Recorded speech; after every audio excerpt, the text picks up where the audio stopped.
Match exceptionnel, ça a été aujourd'hui entre le Real Madrid et le Borussia Dortmund. Le Borussia Dortmund qui a dominé le match pendant quasiment 70 minutes a finalement donc perdu une finale donc qu'il dominait en fait une finale donc une victoire en fait qui leur tendait vraiment la bras parce que les bras pardon.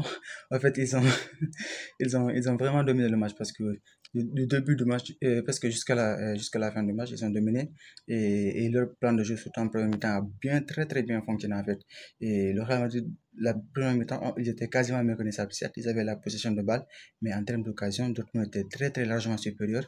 Et malheureusement, en fait, c'est ça la différence en fait entre une équipe expérimentée et une équipe qui ne l'est pas en fait. On a vu l'occasion de Adeyemi qui est passé tout seul en fait face à Thibaut Courtois qui a complètement perdu les pétales. Il a essayé de contourner le gardien et malheureusement ça n'a pas marché pour lui. Et finalement, donc l'action de jeu n'a pas pu aboutir au fait. Ils ont eu pas mal d'occasions sur lesquelles ils auraient dû donc gagner, marquer. Ils auraient pu à la mi-temps mener 2 buts à 0 s'ils n'avaient pas manqué autant d'occasions et surtout si Thibaut Courtois n'était pas aussi exceptionnel comme il a été aujourd'hui. Donc c'est tout à fait une victoire logique en fait pour le Real Madrid. C'est à l'image du Real Madrid, c'est qu'ils font en fait à chaque fois. Ils se laissent dominer. Parfois en termes d'occasion, ils n'ont pas beaucoup d'occasions, mais à chaque fois dans les moments décisifs, dans les 15 dernières minutes du jeu, c'est là souvent ils tuent le match.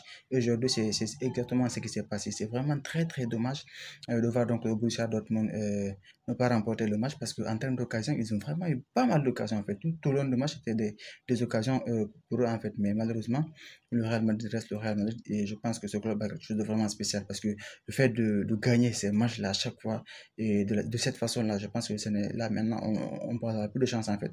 Là, c'est tout à fait quelque chose de mérité en fait et c'est tout à fait quelque chose de en fait, d'incompréhensible en fait. C'est une équipe qui est vraiment imprévisible, une équipe qu'on peut pas en fait, qu'on peut pas. C'est une équipe injouable en quelque sorte parce que et avec cette équipe-là, si Mbappé les rejoint un peu, je pense que là, ils vont dans les années qui viennent, dans les 5 ou 10 prochaines années, je pense que la Ligue des Champions risque de souvent remporter donc ce trophée-là.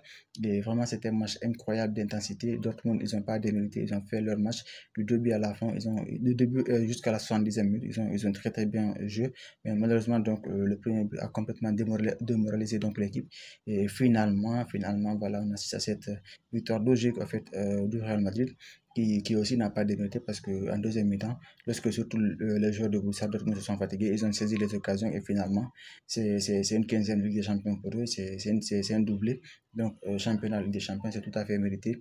Et le Real Madrid donc s'impose ici et définitivement s'impose vraiment comme la meilleure équipe du monde et avec Kylian Mbappé donc qui va les rejoindre très prochainement, ça va être vraiment incroyable à voir la saison prochaine.